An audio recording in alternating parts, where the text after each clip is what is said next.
practicing physician. I'm doing some research. You're lucky. Doing something you like. Aren't you? Charles Finch, the criminologist. I've seen your picture in papers. I keep insisting that I'm a psychologist. And I say I'm a scientist, but I haven't proved it yet. That's not all. I've got another job. Have to.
Please, just a few minutes more.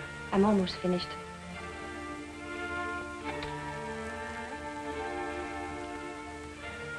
Will you please give this letter to the warden? It's from Mr. Finch. I will.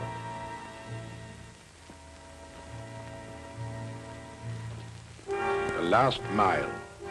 The last long walk to the death chamber and eternity. An eye for an eye. A life for a life. It is so written. The state which cannot give life demands a right to take life. Mary Kirk walked those 39 steps unafraid, leaving behind a letter, a document of courage. In 1 hour, I shall be dead, killed by the hand of the man I love. I can hear the preparations for my execution. I can feel the expectant hush through the cold walls.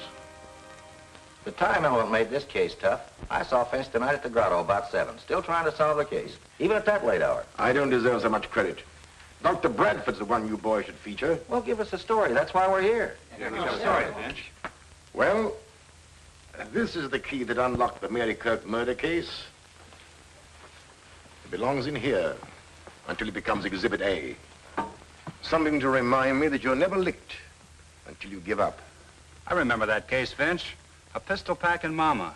Was she tough? That ace of spades was the killer's calling card in the Macomber murder. Boy, was she torrid. I thought you were falling for her, Finch. How about the little blonde who met you in the grotto tonight? Susie, you're a wolf in criminologist clothing. Mm-hmm. I'm supposed to be a psychologist. Well, boys, here's the story. Starting at the beginning. Some of you may not know that part. Well, none of us knew you were in on it until after the trial. I'll begin with the night I met Brad, Dr. Bradford. I dropped into the grotto for a drink.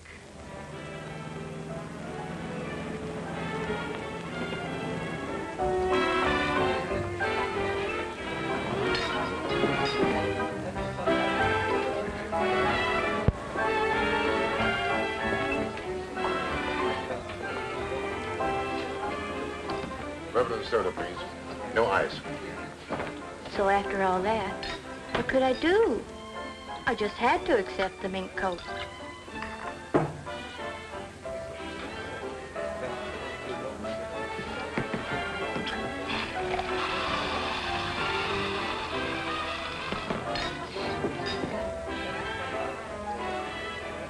Oh, I'm sorry.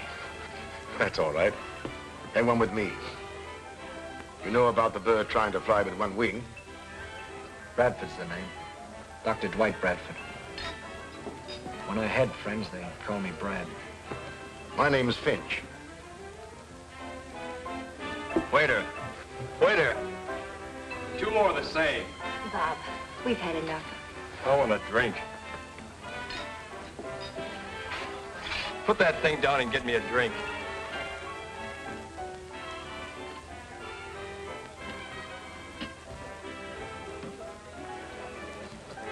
Office around here? No, I'm not a practicing physician. I'm doing some research. You're lucky. Doing something you like. Aren't you? Charles Finch, the criminologist. I've seen your picture in papers. I keep insisting that I'm a psychologist. And I say I'm a scientist, but I haven't proved it yet. That's not all. I've got another job. Have to.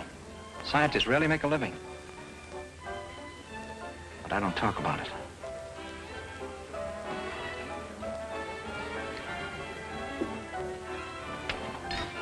Oh, please, Bob. I wish you wouldn't. Oh, let me alone. Oh, look! All right?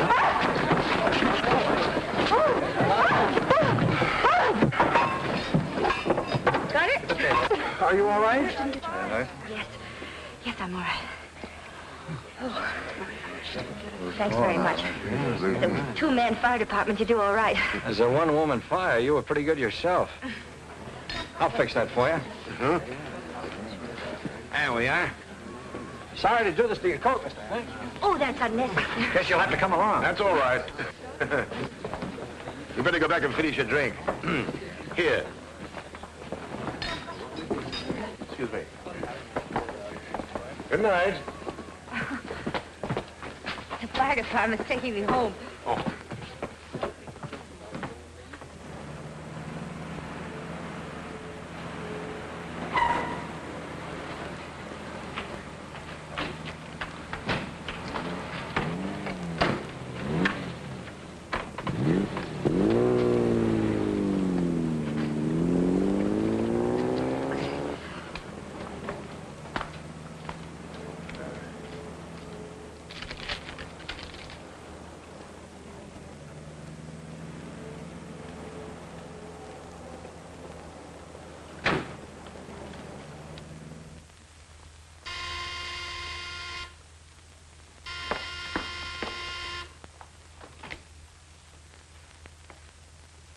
Come on in. We're inspecting the damage.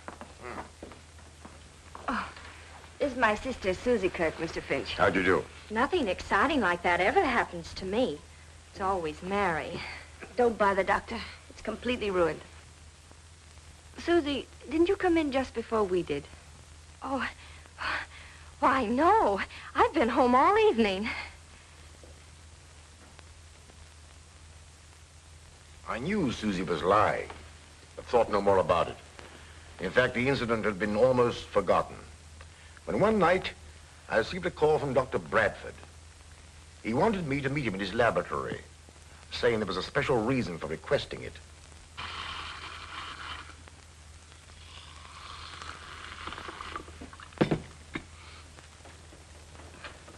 Mr. Finch, I wanted to tell you some of the things I'm doing. Bourbon and soda, isn't it? And no ice? No ice. Pardon me. A few months ago, the papers and magazines carried some surprising stories about the celebrated Dr. Ziegfeld, who has since died. He claimed he had revived animals after they had been dead for some time. Yes, I read about it. Now, from my own research, I'm convinced he was right, and I'm determined to carry on his work. The very essence of life, I believe, clings to cells and is held in the heart of atoms for an indefinite length of time, depending somewhat upon how we meet our end. If you could find some way to bring people back from that borderland, you'd be one of the world's great benefactors. Take, for instance, a case of death by drowning. Or electrocution. I told you I had a job I dislike, that I hate. I'm the executioner for the state. I'm the man who throws the switch to kill those condemned to die. That's not what one might call a pleasant job, but in your case, I can understand it. Not only that, but I must work. It costs quite a lot to run this laboratory, and I have to have money. And I suppose you have opportunities to study those who have been legally put to death. Only within limits. Permission must be obtained. There's a lot of red tape, and properly so. This is undoubtedly an imposition, but I simply had to talk it over with someone. You're a criminologist and a psychologist. Here's to Mary. And to me. You don't mean it. My congratulations. Not so fast. What will she think when I tell her about my job? I don't believe any psychologist could answer that without knowing Mary better. Depends entirely upon her temperament. She might understand, regard the matter with a complete objectivity. And she might loathe me. Finish your drink and come with me. I can't stand the suspense any longer. I want you to have dinner with us tonight at the grotto, if you will. Of course. Here's to luck. Good luck.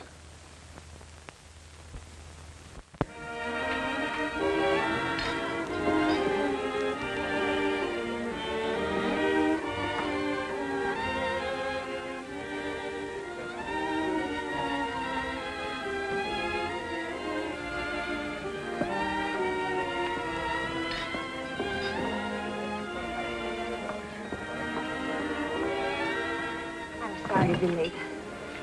How are you, Mr. Finch? Glad to see you again. A man named Richard was telephoning Susie, and he was so insistent that I was trying to find out where she was. Did you leave a message for her? Yes, I did. I left word where she could find me. Mary, would you care for a drink? I'd like a cup of coffee. Coffee. Waiter, bring the lady a cup of tea, please. I said coffee. Coffee. She said coffee. Mary, this is probably the strangest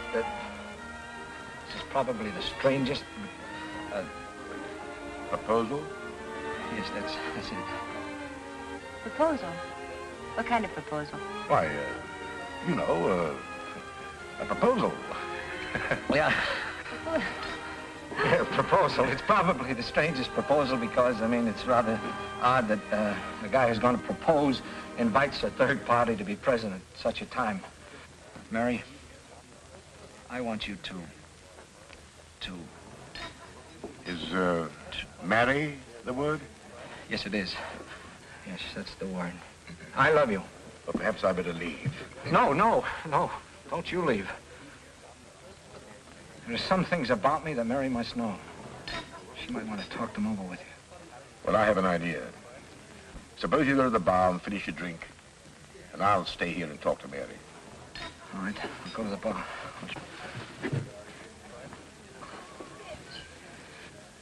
Give me a high rye ball.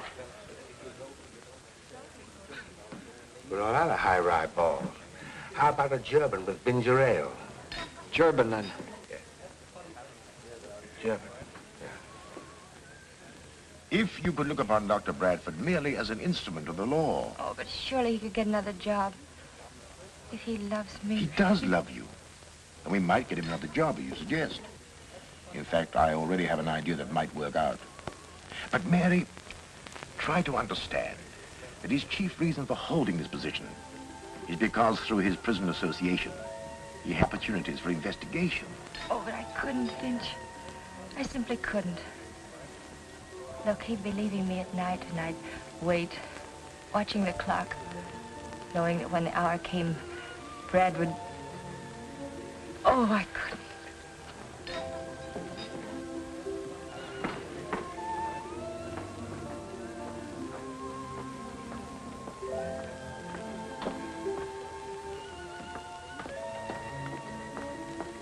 I've got to speak to you for just a moment. Excuse me. What happened? I'll be right back. Did you tell her? Yes. What did she say? You could if you wanted to. You just won't help. Susie, I can't. Why don't you tell me who's in trouble? He's a friend of mine, and I feel I'm responsible. The one who was calling this evening? I don't know who you're talking about. Susie, I'm sorry. I haven't the money to... You would if it wasn't for... If it wasn't for what? Nothing.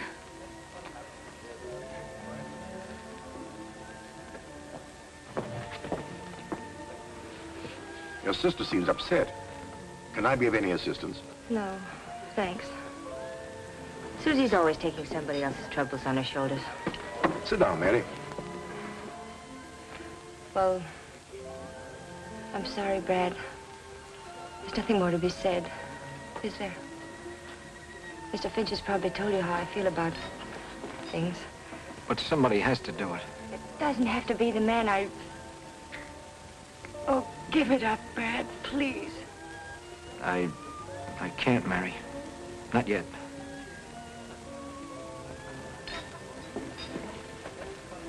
Take me home, Brad.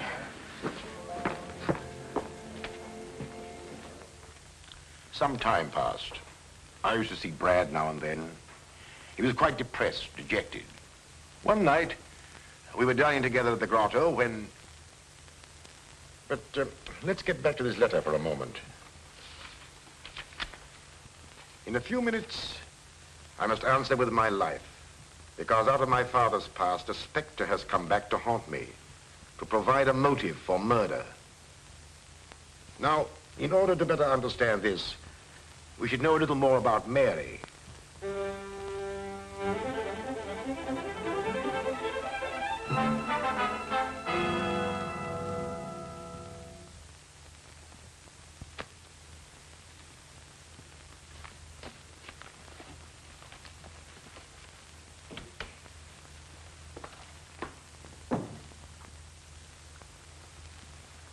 Yes, all right. Oh, Miss Kirk? Mr. Gregory, I've got to find some filing space. And these papers are very old. Can't we destroy them or store them someplace?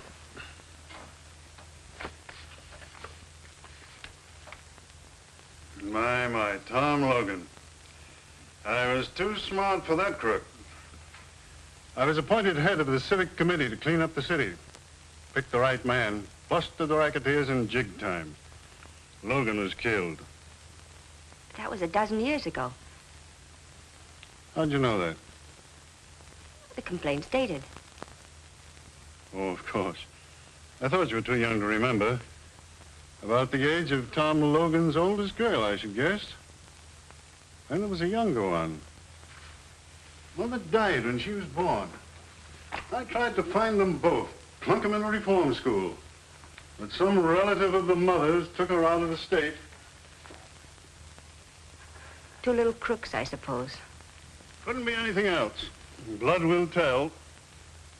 I pride myself on the fact that everyone working for me in my bank comes from the right people.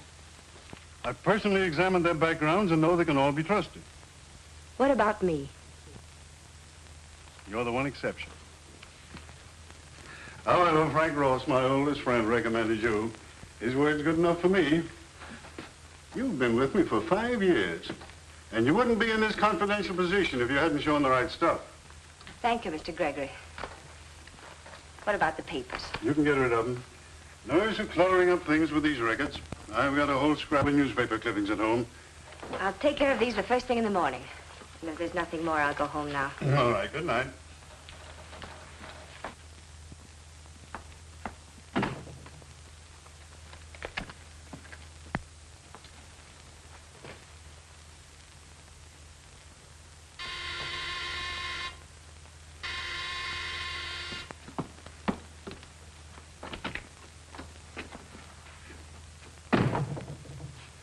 I told you never to come here again. I don't want Susie to know. Now, slow down. I got good news for you. I'm leaving town. I'm taking up a little collection from some of my friends and thought maybe you'd like to contribute. I haven't got much. You've taken almost I helped everything. Tom Logan plenty when the going was rough. And that's something you wouldn't want me to tell Mr. Gregory. But think it over. It'd be worth a lot to you, wouldn't it, if you never saw me again?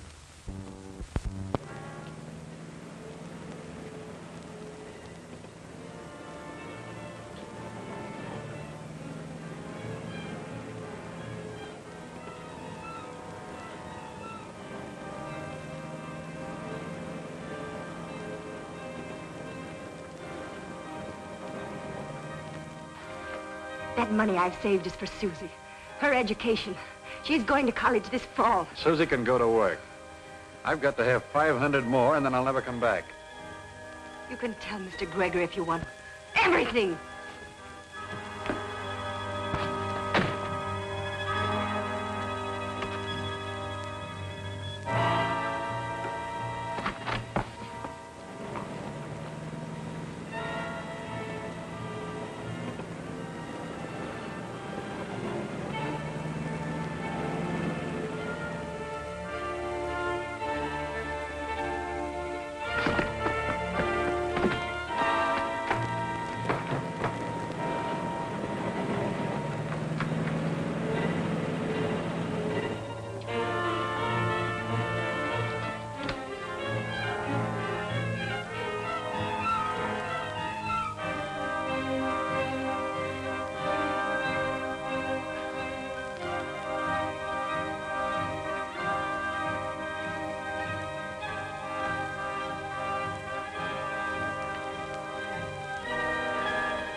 What happened?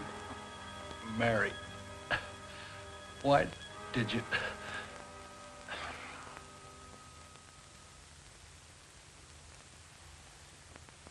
He says somebody named Mary done it.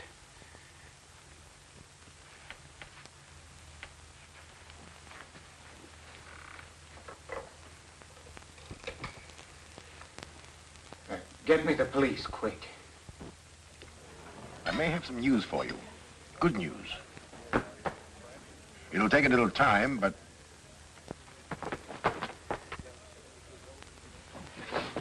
Mary, what's happened? Oh, I was hoping I could find you here. Something dreadful's happened. Please come with me right now.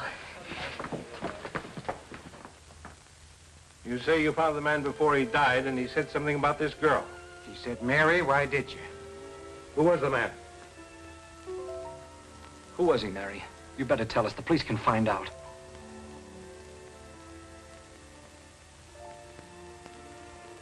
Oh, Brad.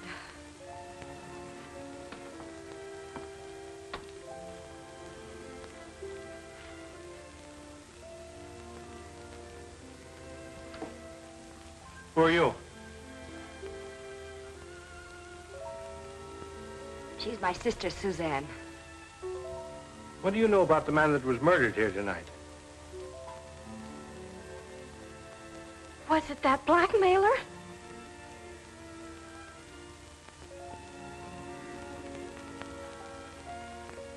His name was Willis Millen. Good, now we're going places. Millen, huh? Millen. I know. He was a front man for Tom Logan when he was running that pinball racket. So he was blackmailing you, was he? Yes. And you stood it as long as you could, but tonight you rebelled and you hit him over the head with that statue. I didn't kill him. I wasn't even in the room. Brad, you believe me, don't you? Of course I do. We'll get your fingerprints off that statue. You'd rather expect to find her fingerprints on it, wouldn't you? This is her home. You know, every so often we bump into you, Charlie Finch. You've probably forgotten that I have a couple of witnesses who saw her hit him over the head.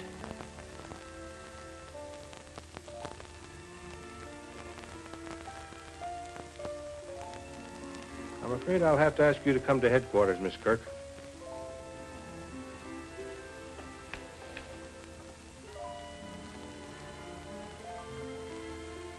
Have you found any other clues? I didn't search the place. One of the boys did. He didn't find anything. This isn't one of those tough cases that depends on clues. Perhaps. In my experience is there's no such thing as a sure conviction, not even when there's a confession. The girl claims she didn't do it. Perhaps you'll need a key to unlock a mystery before you're through, Sergeant. It'll take more than a key to get her out of jail.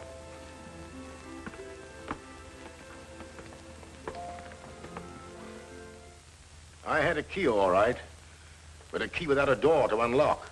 It wasn't difficult to find out where Millen lived, but the key didn't fit his lock. Then I questioned Susie regarding her boyfriends, and she was reticent. She was more than that, she was cagey. Sometimes I thought she didn't care what happened to Mary. Then, one day, I discovered a thumbprint on the key, which matched exactly with one I had found on the statue. There were plenty of Mary's prints there, so they disregarded the only important one. Mr. Gregory, of course, will always believe that I'm guilty. He will probably witness my execution with a smile. Well, he won't have long to wait. They will come for me soon now. I went to see Gregory. Your interest in this case, Mr. Finch, is, in my opinion, entirely unwarranted. The shame and humiliation this has brought upon me is almost unbearable. I can't hold my head up again.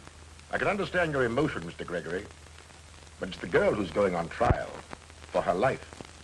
Tom Logan's daughter. That's the bitter pill I have to swallow. If you could in some way help me to clear her, you'll be helping your own case at the same time. Feel. Well, being human, I feel very sorry for Mary Kirk. Much more to be said. I don't blame those people at the trial. It was all against me. I lived a nightmare of days.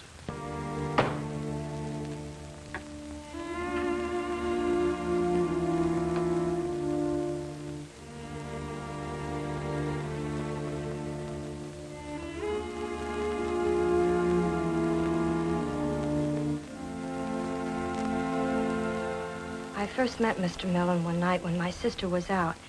He came to the house. Did he mention money? Yes.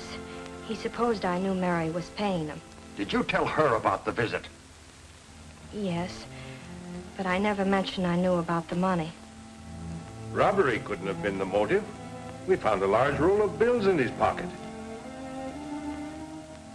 If I'd known she was using an alias, that she was Tom Logan's daughter... Objection.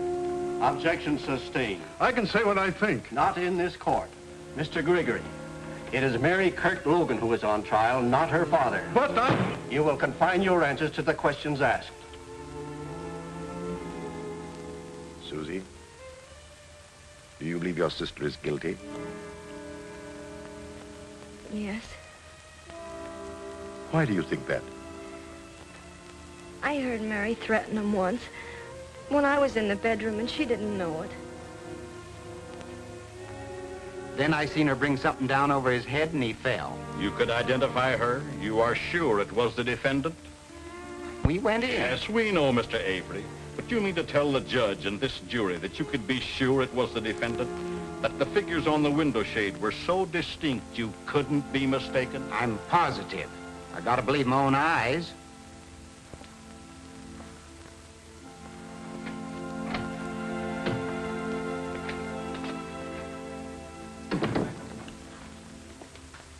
There's only one thing to do. Put Mary on the stand. Perhaps the sincerity will convince some of them. When I came out of the bedroom, I saw no one. He was lying there. I wanted to get help.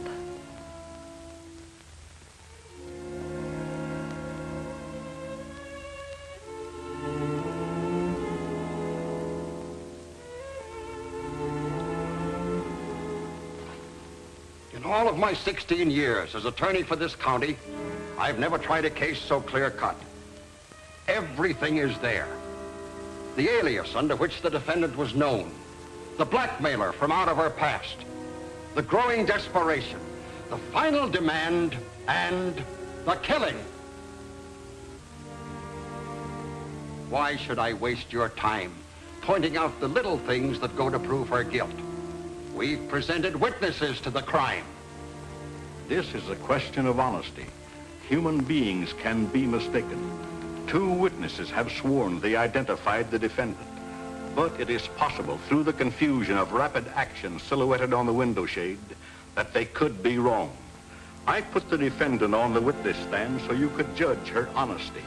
If she were dishonest, she could have claimed Millen attacked her and she struck him in self-defense. She didn't claim it because she was telling the truth. We find the defendant guilty, as charged. On the night of April 15th at 11 o'clock,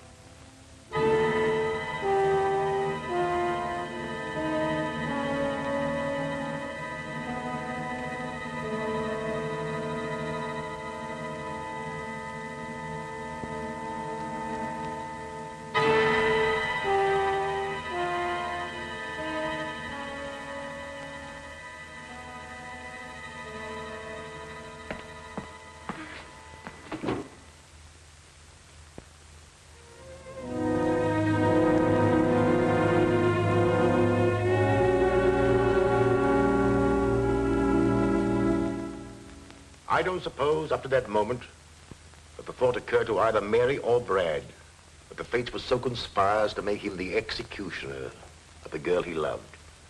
Yet fantastic, inhuman, call it what you will. Each read the thought in the other's eyes. Bradford could have refused. That is true. However, he didn't. Perhaps he hoped to bring her back to life after she'd been declared legally dead. Up to this point, there was nothing unusual as murder cases go. But a strange psychological change was taking place, as you will see. Except for Brad and me, I don't suppose there was a single person who believed her innocent. Neither did the boys who've been covering murders for years. Now, if you'd been in my place and believed her innocent, what would you have done? Gone after Susie. That's exactly what I did. Susie was an interesting psychological study. Although emotionally unstable, she was not vicious. Now, mind you, when I say Susie lied, she did. But she was convinced that Mary was guilty. Why shouldn't she protect her boyfriends? They were innocent. However, there was one who wasn't innocent. But someone Susie, by no stretch of the imagination, could connect with the crime. And like many adolescents, her defense mechanism made her evasive. I know you're anxious to help your sister. Of course, but how can I help her? Someone might have killed Millen while she was in the bedroom. I suppose they could. But Mary said she didn't see or hear anyone. Someone who got in the back door, through the kitchen. One of your boyfriends, perhaps. Mr. Finch. If you'll forget your indignation, perhaps I can save your sister from the electric chair. What do you want to know? To start with, the first night I met you, the night that Dr. Bradford and I brought your sister home, I saw you get out of a coupe in front of your house. You told your sister you'd been home all evening. I was home, no matter what you think. I just went out when I heard someone honk. Who was the man? I don't remember. Let's see. Who was it? Oh, yes. Bill Ellsworth. That's who it was. Where can I find him? Oh, I haven't the remotest idea. He's a boy I met at a dance. You might give me the name of all the other boys you know that you go out with. All of them? I hope you've got plenty of paper. Well, I could believe there'd be a long list. Oh, Mr. Finch.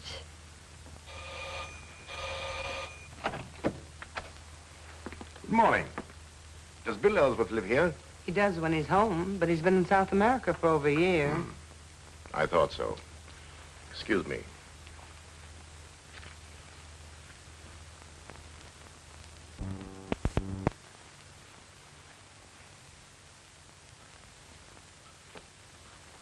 There wasn't a clue in the whole list.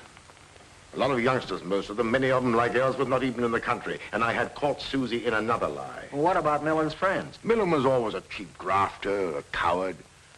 I tried through his friends to get a clue, but even the underworld despised him. Well, he was no friend of Tom Logan's. And while we're on this subject, Gregor was out to make a name for himself. That's why he went after Logan and his pinball machine. To hear Gregory tell it, you'd think Mary's father was a gangster. He was running a legitimate business till the city council banned the games. That was my chief reason for investigating Millen's friends. I hoped I might be able to hang something on Gregory.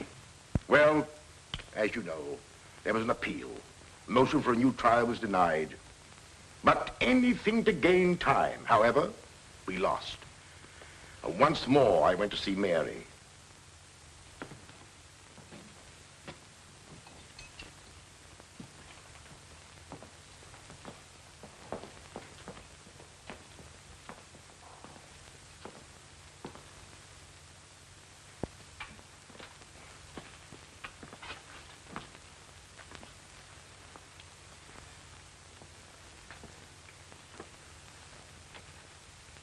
Not yet. Is there trouble in finding someone with a motive? Do you remember the night you came out of the grotto to meet Brad and me, and you were late? You said some man had been telephoning Susie. Do you recall his name? No, I don't. It was a first name. I never heard Susie mention him before. But try. Try what it was. What did he say? Well, he didn't say much. He was excited and said, tell her... Yes? I can't remember. Perhaps this will help. When Susie came into the grotto, what did she say? Did she use his name? No, all she said was that she had to have some money. And I tried to find out what it was for, but she wouldn't say. She wanted me to lend it to her. How much did she want? $1,000. You and Brad were there at the time. I didn't feel I could pursue the subject. I just told her I couldn't let her have it. Someone, a man Susie knew, had to have $1,000. Maybe she'll remember that. I'll come again, Mary. Call me tonight, will you? Anything new from Finch? No. But He's still at it. And he's the best man in the country. it's good to have a friend like him. I wish I could help as much. If I could only do something. You've done everything anybody could. You know I love you, Mary. And you believe me, don't you? I do.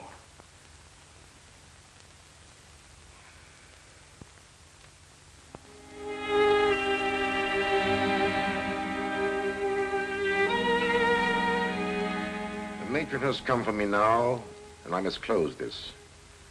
But I want to tell you something it will be difficult for you to believe. Incredible as it may seem, as the hour of our execution approached, Mary became resigned to the fact that Brad was the executioner for the state. To quote her, "I wanted to be Brad. I know now how the women of our western plains must have felt when facing death at the hands of savages." By a process of reasoning, she became to regard Brad, the executioner, as but one small cog in the machinery of the law by which he was doomed to die. The jurors that voted for conviction and the judge who passed sentence were far more responsible, in her opinion. Well, she's right, but who'd expect a woman to be that logical? That brings us to tonight. At the grotto. And Susie. The usual, no ice. Yeah, just the man I want to see. Any last-minute developments in the Mary Kirk case? Nothing. 7 o'clock. Guess the execution will come off on schedule. At 11. You asked me to meet you here? Oh, yes. And you're right on time. Come on. Let's find a booth. Finch is still trying. I talked to that little dame, and she doesn't know anything. And I mean anything. And coffee. Susie, I don't believe you are consciously sending your sister to the electric chair, but I am positive that you hold the key to the murder. If you bring that subject up again, I'll leave. You've lied to me several times. Whom are you protecting? Sit down. If you attempt to leave, I'll take you to jail for questioning. Jail? Yes, jail. Now, whom are you protecting? You're protecting someone, and I believe that that man killed Millen. I'm not protecting anyone. I've got a right to some privacy. Oh, do you think I'd keep anything back if I thought it would save Mary's life? Let me be the judge of that. Susie, seemingly unimportant things are sometimes of the greatest importance to the trained investigator. Of course you want to save Mary, but you're working on the assumption that she's guilty. You told me that. I don't believe she is. Oh, I'll tell you tomorrow everything I know. You'll see then how unimportant. Oh, please don't do that. It makes me nervous. Oh, of course. But tomorrow will be too late. I just happen to know something which doesn't concern anyone in the world but...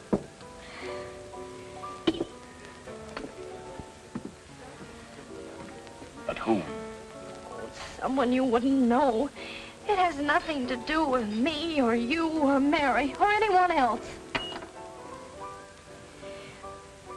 You better put that car key back in your pocket before you forget it. How do you know it's a car key? It would just as well be a house key. Oh, I don't know. I just supposed.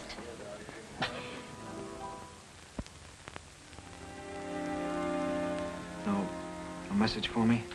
No, sir. Mr. Finch hasn't telephoned. Not since early this afternoon. It was nice of him to give me hope. Nothing from... No, Doctor. She didn't ask for someone else to take my place? No, sir.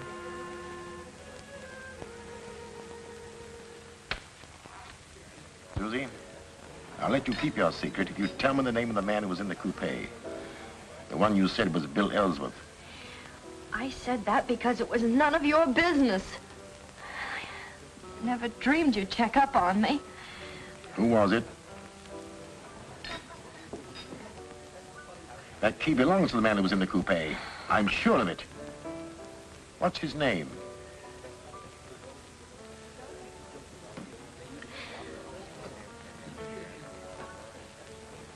Ah, I remember his name. You tried to borrow money from your sister for him. His name is Richard. Oh. You wouldn't tell me because you were afraid he might involve you in some personal scandal. He was very close to you, wasn't he? Am I right? No. No. But I promised to keep you out of it, Susie. Look at it my way. Richard had a key to the back door. How did you know that? I didn't. You've just told me. Oh. Needing money desperately, he got into the kitchen. He saw the roll of bills that Millen had, and... He couldn't possibly have done it. I'm convinced that he did. Otherwise, how could his car key have been on your floor? Oh, how horrible. But it's too late. He's leaving town tonight. Alone? Or with somebody else? Oh, he wouldn't do that. Don't be too sure. Do you think we can find him, Susie? It's too late, I tell you. We can't. Come on, let's try. Here's where he keeps his car. Is he getting away in it? Yes, that's what he said.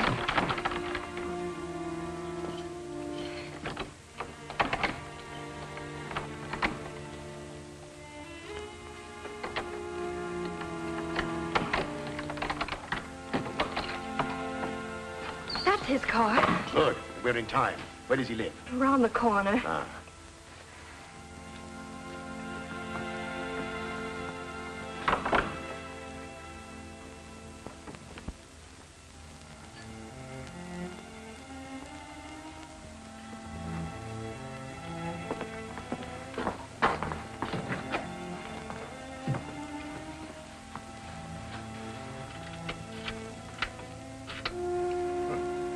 The key fits all right. Now there's nothing to do but wait. And pray. Pray that he comes in time.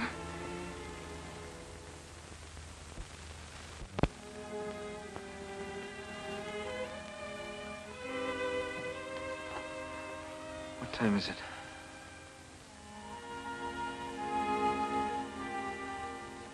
You've got half an hour. Half an hour.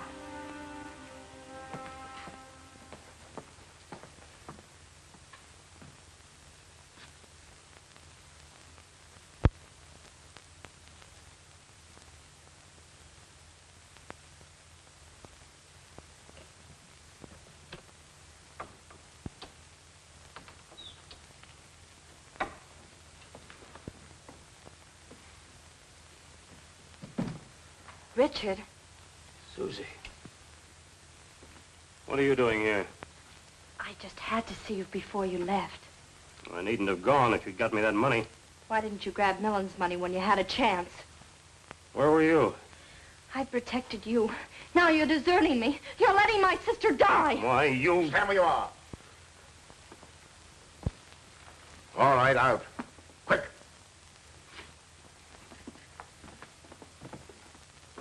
Snell's proved to be a coward at heart. He wasn't hard to handle. He was stalling as much as I suspected. He worked at Gregory's bank and wanted to be a big shot. So he stole some money and tried to cover it up. Then he stole some more to make his first theft good, and so on. Susie was flattered by his attentions and tried to get some money from Mary for him. Heaven knows what reason. What really happened was...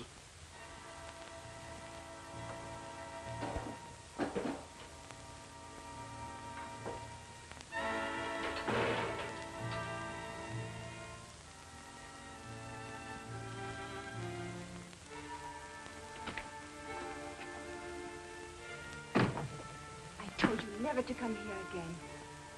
I don't want Susie to know. Now, slow down. I got good news for you. I'm leaving town. I'm taking up a little collection from some of my friends and thought maybe you'd like to contribute. You've taken I almost helped every- Tom Logan plenty when the going was tough. And that's something you wouldn't want me to tell Mr. Gregory. That money I've saved is for Susie. Her education. She's going to college this fall. Susie can go to work. I've got to have 500 more, and then I'll never come back. You can tell Mr. Gregory if you want to. Everything!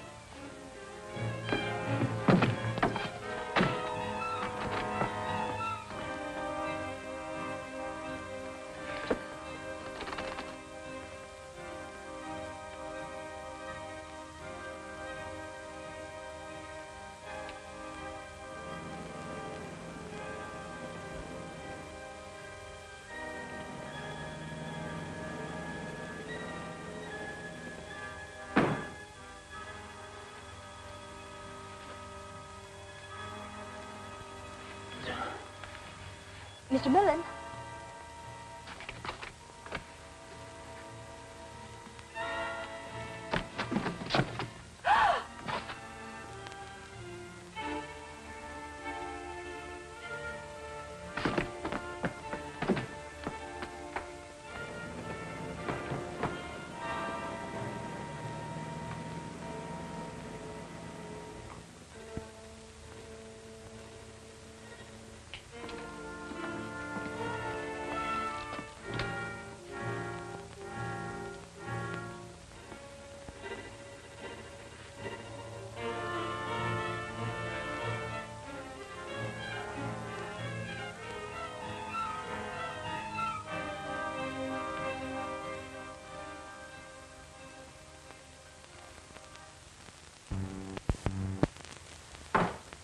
Until Gregory hears this. Hello? Get me Governor Harrison on the phone. What? And hurry. It's a matter of life and death. Try the executive mansion. He told me he needed... Hello? Out? Well, find him. All right, we'll try there. Governor Harrison had a broadcast tonight. His wife doesn't know where he went from there. Oh, yes? Is Governor Harrison there? Left 10 minutes ago. Did he go home? Did he have anybody with him? Just his chauffeur. Thank you. Susie, get on that telephone and keep trying. The police here will help you. Tell Mrs. Harrison who you are, and we have a confession. We're fighting against time. Get me a motorcycle escort. I'm going to try and convince that warden if I can get there in time. Oh, couldn't you telephone him? He won't listen to anybody but the governor. That's the law. But if I can see him, I might get him to delay the execution. Oh, I'll get the governor somehow.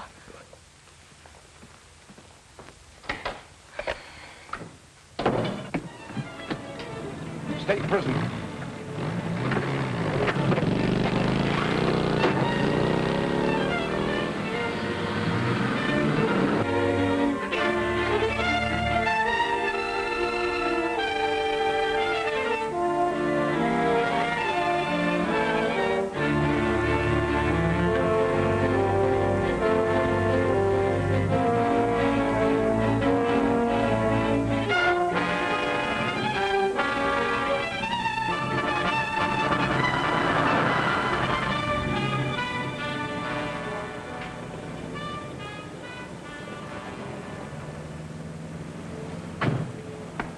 What are we doing here, Jennings?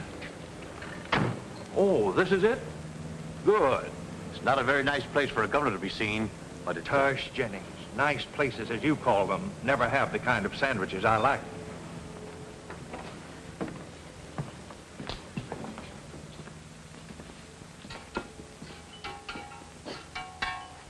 What can I do for you fellas? Oh, excuse me. I just listened to you on the radio, Governor Harrison. It sure was a swell speech. Thank you. Now, could you make us a couple of Denver sandwiches? Smothered in onion. I'll make you the best ones you ever eat.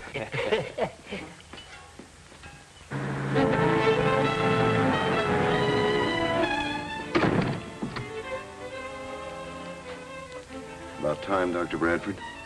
Yes, I know. Of course you know how I feel. How we all feel about it. Thank you.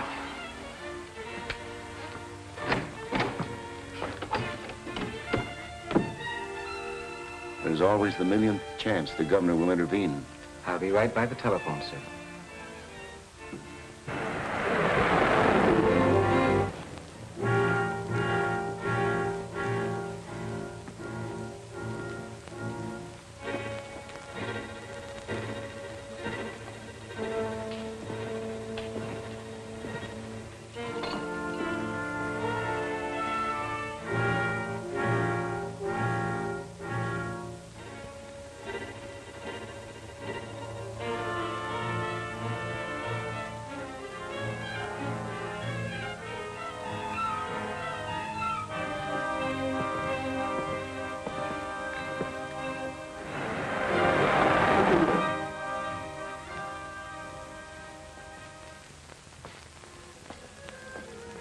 Late.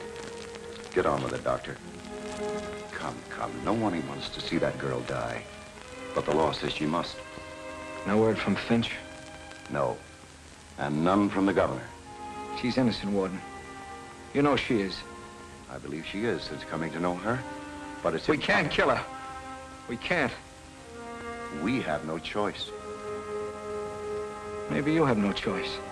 But I have. I'm not going to throw the switch until I hear from Finch. Think of the girl. You can't let her sit there waiting. It's torture. I can't. I can't. Pull yourself together. You're a doctor. I'm human. Listen, Warden, I thought I could. I refused to give up this job when she asked me to. This is different. I love her. I can't kill her. Law or no law. Stand aside. I'll throw the switch. No, you won't. No one will. I'll give you one more chance. If you refuse, I'll call the guards with orders to shoot. Call them. That'll give her a few more minutes. And it'll take them some time to get me. Call them.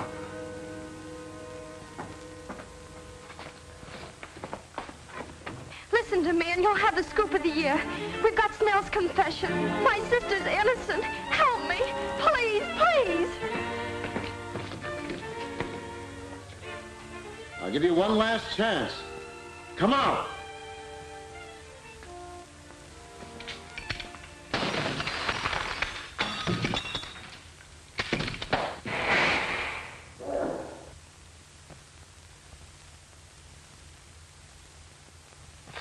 I'm glad you like it, Governor. We are interrupting this program for an important announcement. We are trying to reach Governor Harrison. If Governor Harrison hears this, please call Warden Lewis at once. Snell, a bank teller, has confessed to the murder of Willis Millen. Mary Kirk Logan is innocent. Governor Harrison, please call Warden Lewis immediately.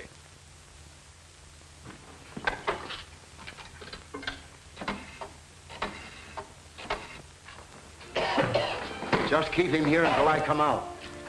Yes? Yes, sir. It's the governor. Stop, Warden! The governor has stayed the execution. A bank teller by the name of Snell has confessed. Governor hasn't all the facts, but is satisfied it's so. Thank heaven Dr. Bradford saved her. Is the governor on the wire? Yes. Release her. Pull yourself together, Brad. And bring Mary to me as soon as you have her released. The warden gave me this when I was leaving. That letter'd be worth a nice piece of change to my paper. Sorry, Max. It doesn't belong to me.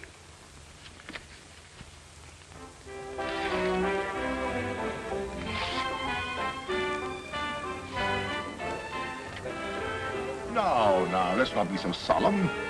It's a rare thing for the ghost elect to be able to destroy her last will and testament. Which reminds me, this letter is your appointment to the staff of the Chicago Research Foundation with Professor Michelson. Thanks for everything. Well, here's to the new job, a lovely wife. My dear friend. I prefer my toast this way. Waiter! Waiter! Put that thing down and get me a drink. Please, Bob. You've had enough. I want a drink. Darling, I think we'd better leave. This is where we came in. You coming? No, I think I'll stay. I still have my overcoat, and you never can tell.